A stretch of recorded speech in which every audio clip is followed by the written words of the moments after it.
یہ بہت اہم موضوع ہے اور بہت اہم مسئلہ ہے، بلکہ بہت اہم فتنہ ہے جی اور اس میں چند چیزوں کو ہمیں سمجھنا ضروری ہے۔ پہلی بات یہ کہ یہ بات درست ہے کہ سوشل میڈیا کے آنے کے بعد سے معلومات کا ایک سیلاب ہے جو ہمارے سامنے ہے۔ ہر انسان کو ہر وقت بہت سی باتیں پتہ چل رہی ہیں، بالکل تو لیکن معلومات اور علم یہ دونوں ایک چیز نہیں ہے۔ حقیقت ہے۔ معلومات جو ہے وہ، اور دوسری ایک اور بات یہ کہ علم بھی، رسول اللہ صلی اللہ علیہ وسلم کی ایک دعا ہے، اللہم انا نسألوک علما نافعا، نافع یعنی علم نافع کی دعا مانگی ہے کہ ہمیں علم نافع عطا کر۔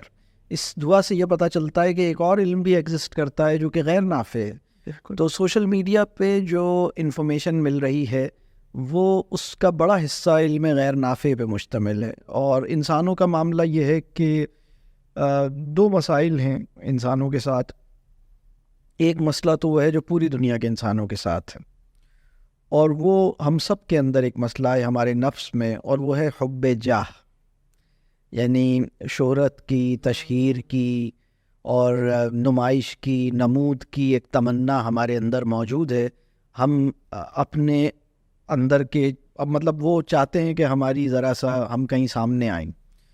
دوسرا مسئلہ جو خاص طور پہ ہماری پاکستان کی سوسائٹی کے ساتھ ہے وہ یہ ہے، یہ پہلا مسئلہ تو ہر جگہ ہے، ہر جگہ۔ دوسرا مسئلہ یہ ہے کہ اگر کسی بچے کے ٹیلنٹ کو پہچانا نہ جا سکا ہو، اگر نوجوانوں کے اندر کوئی خاص بات ہے، اس کو معاشرے نے پہچانا ہی نہ ہو، اس کے بڑوں نے بھی نہ پہچانا ہو، یعنی کسی انسان کو بڑی مشکل محسوس ہوتی ہے کہ اگر اس کے اندر بھی کوئی خاص بات ہے، اس کے اندر بھی کوئی وجہ اہمیت ہے، اور اس کو اہم جاننے کا کوئی جائز احساس اس کو میسر نہ آ سکا ہو، تو اب یہ دو مسئلے جمع ہو جاتے ہیں۔ مطلب ہماری سوسائٹی میں جو والدین ہیں، جو گھر کے معاملات ہیں، معاشرے کی صورتحال ہے، اسکولوں کے معاملات ہیں، مطلب اگر تم نے نمبر نہیں لائے نا تو تم نکمے ہو، یہ میسج ہم ہر بچے کو دے رہے ہیں۔ والدین بھی یہ میسج ہر بچے کو دے رہے ہیں کہ اگر تم زیادہ کمایا نہیں سب پا رہے تو تم بیکار ہو۔ بیکار۔ تو اب اس کے بعد معاشرے کے اندر یہ ہوا کہ اچھا میں کہیں سے اپنے ٹیلنٹ کا اظہار تو کروں، تو اس کے اندر ایک تمنا پیدا ہوئی کہ وہ اگر اس کے سامنے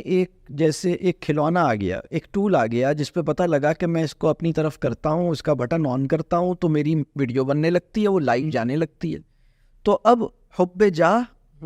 اور اپنی صلاحیتوں اور اپنے ٹیلنٹ، اپنے پوٹینشلز کی ریکگنیشن کی جو جائز خواہش ہے، یہ دو مقاصد جمع ہو گئے اور اب یہ چیز پیدا ہوئی۔ مولانا روم کا بہت خوبصورت جملہ ہے، مجھے یاد آتا ہے، وہ فرماتے ہیں کہ برتن سے وہی چھلکتا ہے جو اس میں ہوتا ہے۔ تو یہ جو اس وقت ہمارے نوجوانوں کے، اور نوجوان کیا، اس وقت تو بہت سے مطلب پڑھے لکھے لوگ بھی، بہت مطلب بلکہ ہم دیکھتے ہیں کہ بعض اوقات کوئی بہت قابل شخصیت بھی، اور کبھی کبھی ایسا بھی دیکھنے میں آتا ہے کہ کہیں کوئی دیندار آدمی بھی کوئی ایسی بات کر جاتا ہے جس کے اندر ایک پستی، اخلاقی گراوٹ، ذہنی پستی اور سوچ کی ایک تنگی اس کے اندر نظر آ رہی، تو وہ جیسے ایک روایتی معاشروں میں ایک تصور تھا کہ کلام جو ہے وہ متکلم کی صفات کا عکس ہے۔ تو جب ہم بولتے ہیں، اور خاص طور پہ اس طرح کی گفتگو، جیسے اب انہوں نے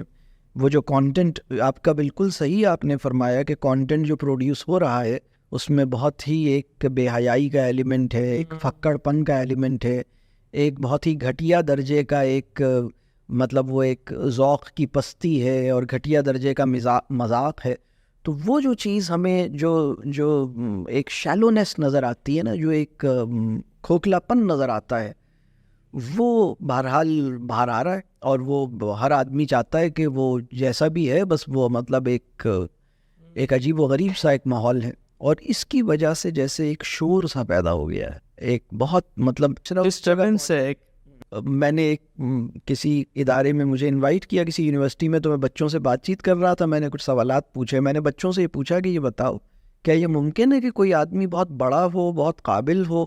اور اس کو کوئی جانتا نہ ہو، اس کو وہ مشہور نہ ہو، تھوڑے سے لوگ جانتے ہوں، لیکن یہ کہ وہ لاکھوں میں مشہور نہ ہو. تو بچوں نے کہا نہیں ایسا نہیں ہو سکتا. مطلب بچوں کے ذہن میں یہ تھا کہ بڑا آدمی مشہور ہوتا ہے. تو مشہور ہونا ایک الگ بات ہے، بڑا ہونا ایک الگ بات ہے، عظیم ہونا ایک الگ بات ہے، اور اخلاقی اور علمی اور کردار کی بلندی یہ ایک الگ چیز ہے. مشہور ہونا ایک الگ چیز ہے. اب ہمارے ہر انسان کے اندر اللہ نے ایک عظیم کام کی آرزو ہر انسان کے اندر اللہ نے رکھی تھی. اس کی تلاش میں وہ بڑا تو ہو نہیں پایا، اس کی ہم تربیت نہیں کر پائے، لیکن وہ مشہور ہونے کی تو کوششیں کر رہا ہے. لہٰذا ممکن ہے اس مشہوری کو اچیو کرنے کے لیے اسے کچھ ننگ پنا کرنا پڑے، کچھ ننگ پن، کچھ بےہودگی اختیار کرنی. اب اگر بےہودگی اختیار کرنے کے نتیجے میں ملینز میں ویورشپ چلی جاتی ہے تو چلو یہی مجھے منظور ہے. مطلب بالکل وہ جیسے بقول شاعر بدنام اگر ہوں گے تو کیا نام ہوگا. تو ہم ازر کھڑے ہیں. تو اللہ تعالیٰ اس میں ہماری مدد کرے، اور کاش کہ ہم اس کو